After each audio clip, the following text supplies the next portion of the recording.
What's going on? Electric Guy here, and my review today is another coronavirus quarantines jam, Testaments, Titans of Creation. Cannot say enough about this album. I'm so glad they were considerate enough to not push it back like other people have done. I've covered that. I don't know why people are doing that, but whatever. I'm not an industry insider. I don't know the details. But this one came out a couple weeks ago, and it is awesome. Okay, so I thought from the title, the artwork, Titans of Creation, that it was going to be a concept album, mythology, and the song titles. I mean, you have Dream Deceiver, Night of the Witch, Ishtar's Gate, Code of Hammurabi, Curse of Osiris, False Prophet. I thought, okay, this might be a concept album about mythology because they've always dabbled in those things, but I was hoping maybe it's not. You get some of the typical heavy metal, lyrical fanfare, World War III, a serial killer, all that, which is great, but I would love to see Testament commit to another concept album.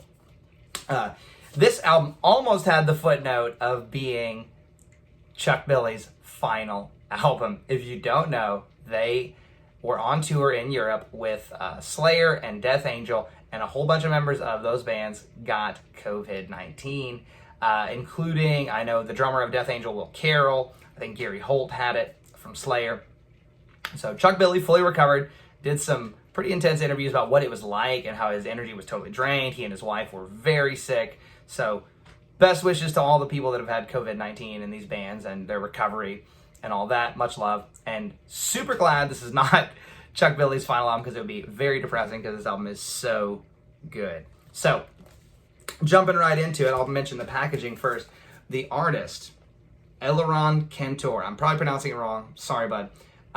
Cannot say enough about how awesome this artwork is. I don't actually super love gaudy, over-the-top metal album covers for the most part, but this one hits me in just the right spot. The painted look, and it is over-the-top, but it doesn't look tacky. You'd love to have a poster of that.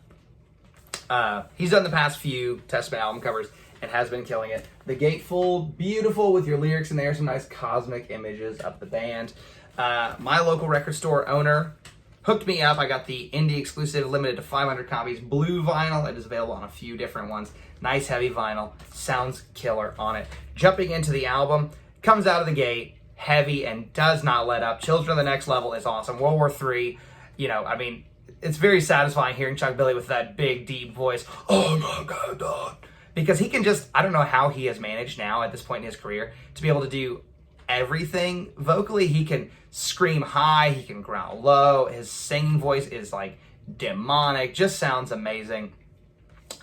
So awesome. Dream Deceiver, nice little Priest reference, I think. Is that kind of an accidental almost single. It's surprisingly catchy. You get it kind of stuck in your head like a Dream Deceiver, and you can see it being almost like a Priest song. Night of the Witch. Really, it's a really cool experience when you listen to an album and you hear a song at first blush that you go, that's a standout track. I wonder if other people will agree with me. Maybe it's just hitting me in the right spot. But from what I've seen, what I've read, other people are also really connecting with this track. I think it was the most played off this new album on Spotify. So really, really into that track. It's got a couple different movements in it that are really super impressive.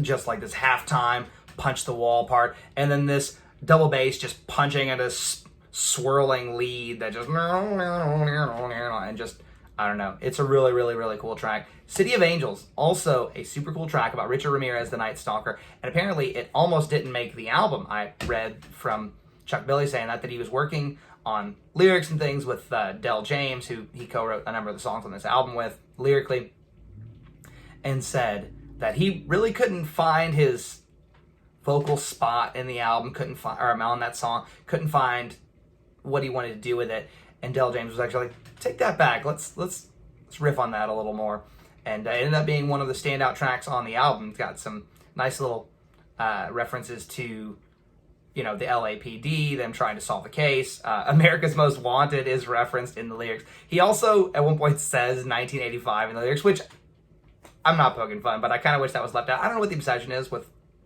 putting the year of the event in the song describing the historical event. Like, we know. If we didn't know, it's 2020, we can Google what is City of Angels about on Testament's new album, and it'll pop up. Richard Ramirez, the Night Stalker. So you don't really need that to drive home what the song's about, but whatever. It's nitpicking, I mean, on an otherwise incredible album.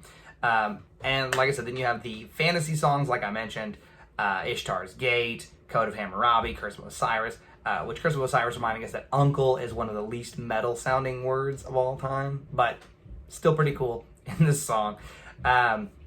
Closes with an instrumental, Catacombs. The album's a little front-loaded, maybe. The first two-thirds of the album have most of the best songs, but it's really strong all the way throughout. I could listen to this album all day.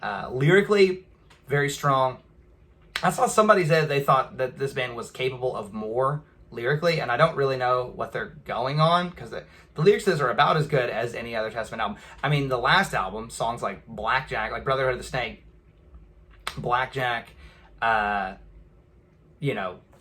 of Business, Smoke 'em if you got 'em. I mean, they're not the best lyrics of all time. They're not exactly Bob Dylan turns of phrases.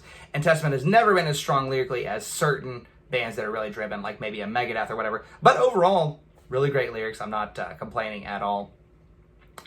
He does work with Del James, which always makes me feel a little funny because he's kind of a songwriter type. He's famous for co-writing a few of Guns N' Roses songs, but from what I've read about their working relationship, they're friends who are kind of sitting around and riffing on songs, and so these collaborative things like that, you can't expect one person to write all the lyrics for 20 albums for a band. Alex Skolnick does write the lyrics to Symptoms, which is one of the toughest sounding songs on the album. It's Testament sliding as far to their I Want to Fight side of metal as you'll ever hear, and it's pretty awesome. I was listening to this album walking around in the grocery store, which right now you already feel tense when you're in the grocery store during coronavirus. But I'm just walking around making this face at people because this album is so heavy and so intense. Really, really dig it. I know this might be a bit of a hot take. A lot of people might thumbs down me as soon as I say this, but I think that Testament's new albums are as good as anything they've ever put out. I love their classics. I love Practice What You Preach. I love, The Ritual, all those albums. But they are a band that really benefits from modern recording technology. Say what you want. A lot of people are nostalgic about the old recording sound. But the guitars on those old recordings, you can't deny, are tinny. And you're not getting the full breadth of Chuck Billy's voice, which is an unbelievable voice. And it has enriched over the years as it is lowered. But it just sounds so lush on these albums. It's really incredible. Super tight riffing all throughout the album from Eric Peterson and Alex Skolnick. Really, really, really, really good. I mean, always killer drumming. Steve DiGiorgio, their bass player, gets to shine a little more than your average metal bass player. A lot of these albums now, no matter how great your bass player is, there are a lot of great bass players in metal, of course. And the albums are mixed and mastered in a way that the bass is really squashed in the final mix. You really don't hear it. You might hear it if you're seeing them live and you're over to that side of the stage, but otherwise you're going to miss it entirely. But he has a few tracks where he gets to kind of shine on here, like City of Angels, Code of Hammurabi. He really has like a little bass intro and some lead parts. Nice, rackety, noisy bass tone. Really, really, really cool playing. So, yeah, I love this album. I'm going to give it an 8.5. And I mean it. I mean it. Eleron Cantor, the artist, did an amazing job with the packaging. Love his work. The music the songs are awesome. Can't wait to see them live. Hopefully, if live concerts ever come back and play these songs alongside the classics. So go check it out. It's a great Quarantine's jam for you. Testaments, I almost said brothers, Titans of Creation. It just came out a couple weeks ago, so go snag that. And I heard it's been selling well compared to other albums. Like the guy that runs my local record store told me he's sold a lot more copies of this than he's used to selling of this kind of thing. So maybe it was the coronavirus that Chuck Billy had that kind of brought some attention to them. Maybe it's just word of mouth that it is that good. So go check it out. That's how the Electric Eye sees it.